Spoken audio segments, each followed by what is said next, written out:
All right, everybody, I'm back. Last video, so 3 videos tonight. I do want to talk about 3 things. Filing statuses, we'll talk about next. Briefly on the kiddie tax, because I think there's a question on the kiddie tax that comes up in the homework. And then I want to talk about marginal tax rates versus the average, or it's also called the effective. So it can be average or effective tax rate. So filing statuses, there are 5: single, married filing, jointly, married filing, separately, surviving spouse, and head of household, right? Um, Single is pretty self-explanatory. So a taxpayer who is unmarried and does not qualify for head of household, meaning a taxpayer who's single that has no dependents will meet the single taxpayer status. Married filing jointly is a legally married couple is treated married for federal tax purposes, no matter where they live. Married status is determined as of the last day of the tax year, except if there was a death by the spouse during the year. So basically what that means is that, I'll give you my example. I was married in November, not this year, but I was married in the month of November. And because of that, my wife and I filed a joint tax return because we were married in the tax year. So if you're married in the tax year, you fall under the married filing jointly. Married filing separately. So if married individuals file separate returns, which is possible, each reports his or her own income, deductions, credits, and each must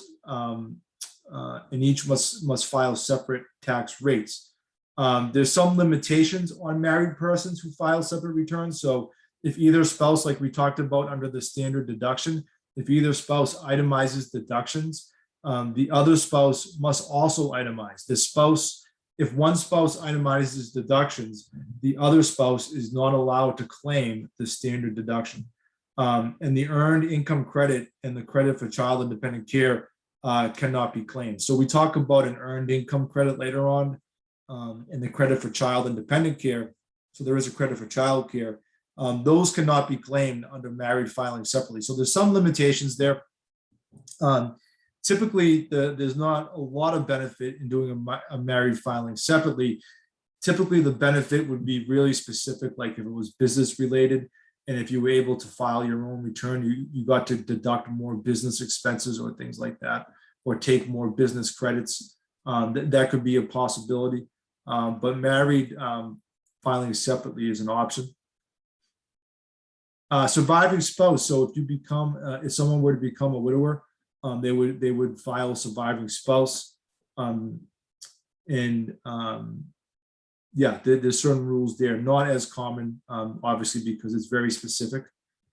Head of household is unmarried individuals who maintain a household for dependents, right? So if you're a single taxpayer, you have dependents, you can file head of household, and you must pay more than half the cost of maintaining the house for his or her home. And the household must also be the principal home of a dependent, meaning the dependent must live at the home more than 50% of the time. And they also must be, and if it's a qualifying relative, that's going to be your dependent. If it's not a child, if it's a qualifying relative, then the qualifying relative must meet the relationship test that we talked about previously. We have filing requirements, which we're going to skip over, but we will talk about tax rates in a minute. I'm going to skip right over to the kiddie tax. So there's this kiddie tax that's come up. I believe it's for the last homework question. It might be at the bottom. There was a question on the unearned income of kiddie tax rules.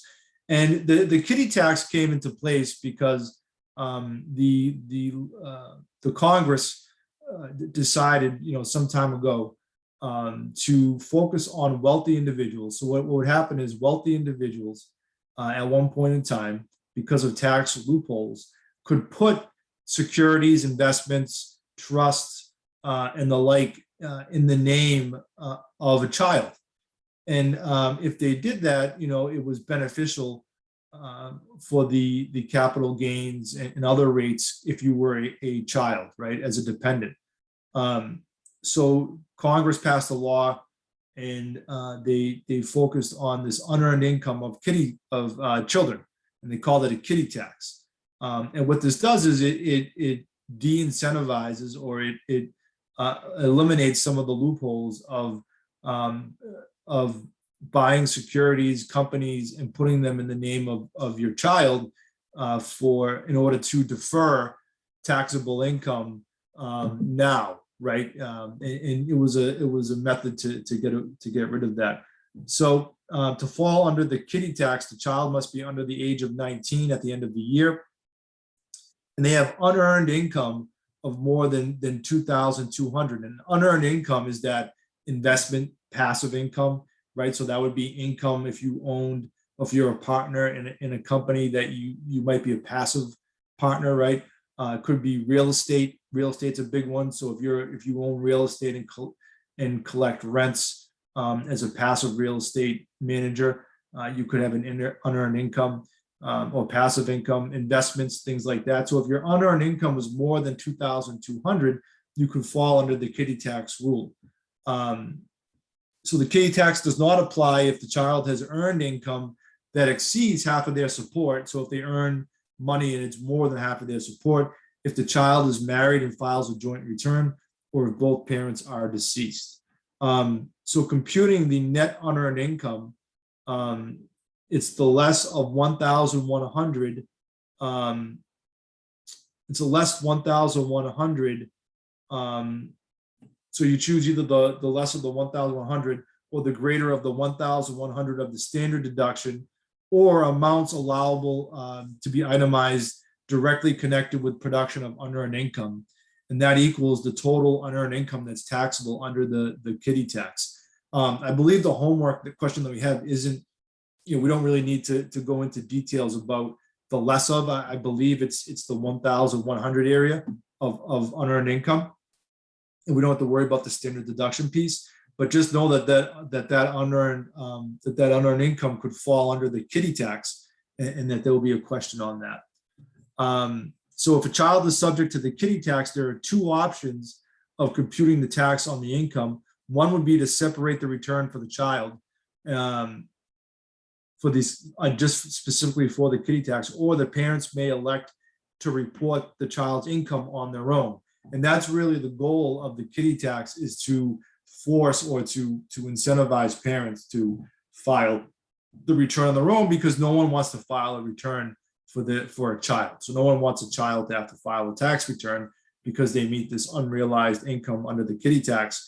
So instead, the parents would absorb this unearned income and have to pay taxes on that. So it closed this loophole of wealthy individuals assigning certain investments, passive investments, in the name of their children in a way to skip or to avoid certain taxes.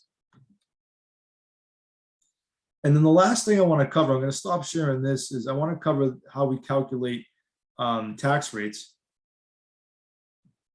So let me pull this up and share this quickly. So there is a question, I think there's actually two questions on determining the tax liability, so the taxable income.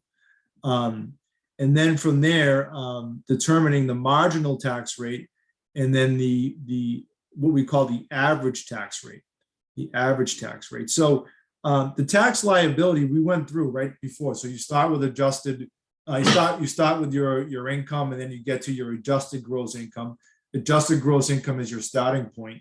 And then you have deductions. You have your itemized deductions, or you can use the standard deduction, which we cover in chapter 3. You have your personal exemptions. You have your other deductions.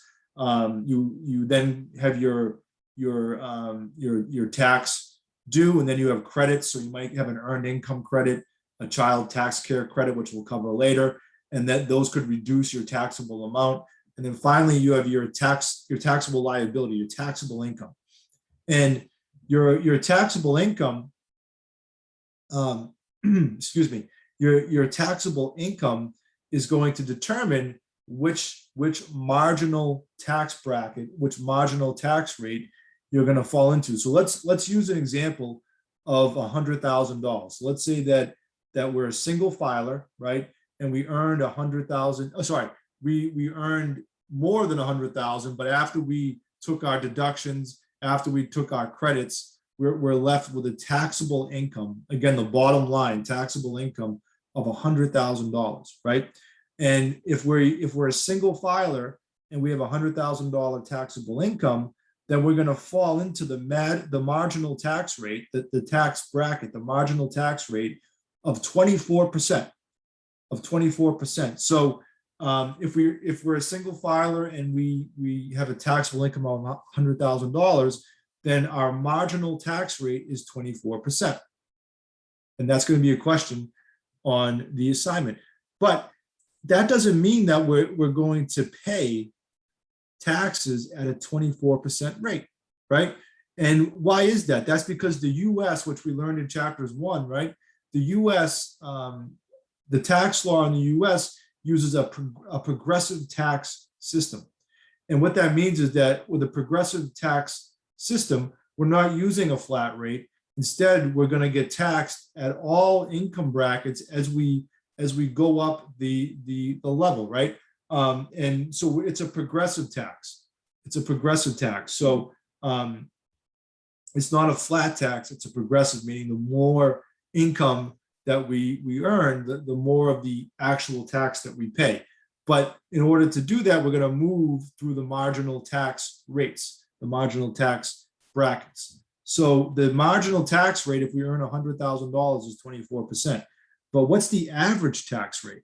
Or it's sometimes referred to as the effective. I would call it the effective tax rate, but the book calls it the average tax rate. So what's the average tax rate? So to compute the average tax rate, first we need to compute how much tax do we owe. So here, if we $100,000 as a single filer, we're in the 24% tax bracket. And if we look at this line here, it says we're going to pay taxes of $14,605.50 plus 24% of the incremental earnings in this range. And the range at the 24% is $85,526 to $163,300. So whatever incremental amount, which would be the $100,000 minus the $85,526, that difference is going to be taxed at 24%. So let me show you an example. So we said, let me just write this down so I have it, 14,605.50. We said $100,000, and it's going to be 85,526. All right, so let me stop sharing here, and let me go to Excel real quick.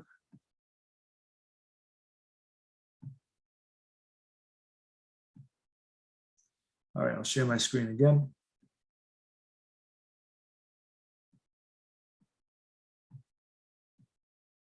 All right, so let's take a look at this. So if we have our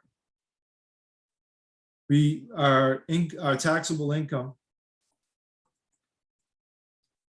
is $100,000, right? And we said that the marginal tax rate, according to the 2020 tax table for a single filer, this is the status, single, is 24%, right? But to compute the average tax rate,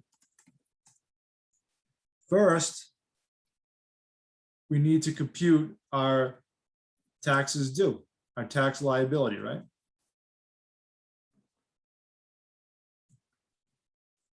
What would happen there? Hold on one second.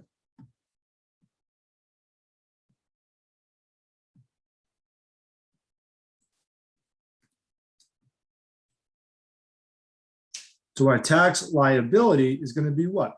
We said, according to, if you go back to that tax table, and you can Google if you want to see the tax table, 2020 tax tables or 2020 tax calculations. So the tax liability, we said, was $14,605.50, right?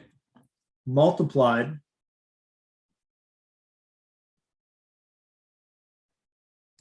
by, plus what? We said $100,000. And the range was 85,526 was the low end. So 85,526 times 24%, right? We have a problem with my formula. Let me fix it.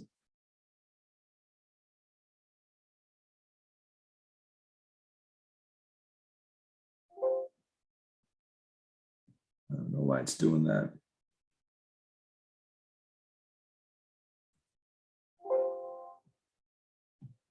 Sorry, I have a slight issue with my formula.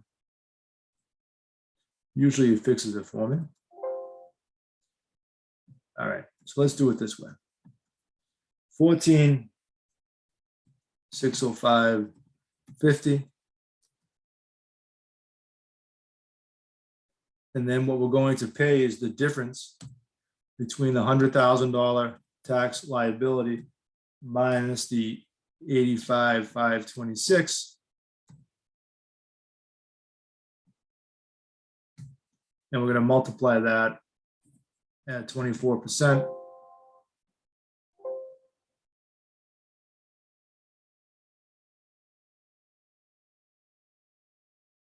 So none of my formulas are working. Why is that?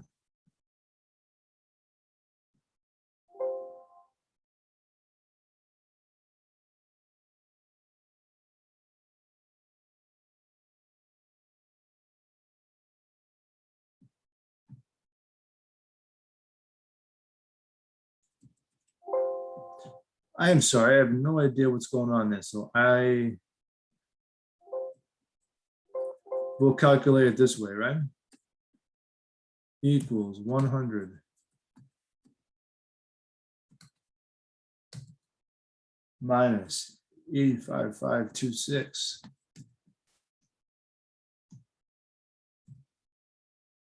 So the difference is 14,474. We multiply that by 24%. So this is the number here. Normally I do a formula. I don't know why my formulas aren't working tonight with Excel. So 14,605.50, according to the tax table, is what we would start with, right? Because that's the amount of tax that we paid up until we got to 85,526. The additional tax would be the $100,000 tax liability minus the 85,526. And that equals 14,474. So 14,474 is the incremental difference from the 22% tax bracket, which was 85,526, to the 24. So the incremental difference from our income minus the previous tax bracket. So we need to add 3,473.76 to our tax liability. So our tax liability is 18,079.26. To find the average tax rate, hopefully my formulas work now, it would be the tax liability divided by our income. So we actually, our marginal tax, we're in the 24% tax bracket, but because we're taxed at each bracket as our income increases. So we're not just going to take $100,000 and multiply it by 24%. Instead, the $100,000 is going to be taxed at each tax bracket as it progresses, because it's a progressive tax system. So when we calculate our tax liability of 18,079.26, the average rate is going to be the 18,079.26 divided by the 100,000. So the average tax rate is 18%. And you could, again, the income, the 100 grand, gets taxed at each tax bracket. And this 14,605 is the 100,000 income getting taxed at each bracket until it gets to the 24% bracket. And the range in the 24% bracket is the 85,526 to 163,000.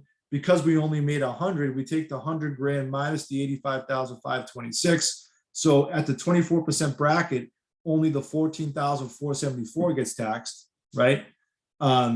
So that would be a tax of 3,473.